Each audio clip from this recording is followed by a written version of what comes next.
The garden. Frog was in his garden. Toad came walking by. "What a fine garden you have, Frog," he said. "Yes," said Frog, "it is very nice, but it was hard work." "I wish I had a garden," said Toad. "Here are some flower seeds. Plant them in the ground," said Frog, "and soon you will have a garden." "How soon?" asked Toad. "Quite soon," said Frog. Toad ran home. He planted the flower seeds. "Now, seeds," said Toad, "start growing." Toad walked up and down a few times. The seeds did not start to grow. Toad put his head close to the ground and said loudly, "Now, seeds, start growing." Toad looked at the ground again. The seeds did not start to grow. Toad put his head very close to the ground and shouted, "Now, seeds, start growing." Frog came running up the path. "What is all this noise?" he asked. "My seeds will not grow," said Toad.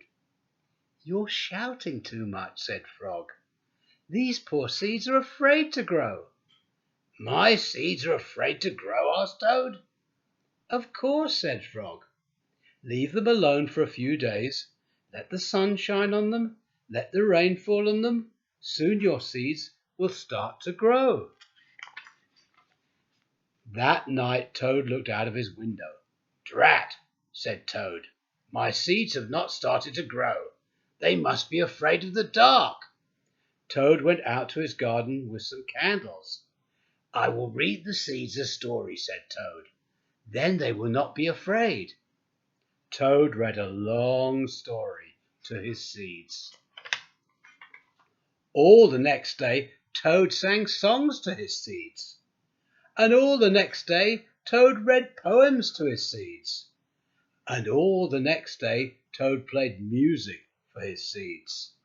Toad looked at the ground. The seeds still did not start to grow.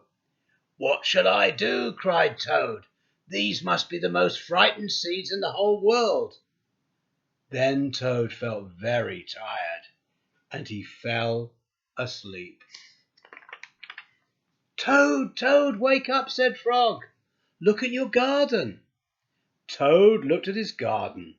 Little green plants were coming up out of the ground. "At last!" shouted Toad. "My seeds have stopped being afraid to grow." "And now you will have a nice garden too," said Frog.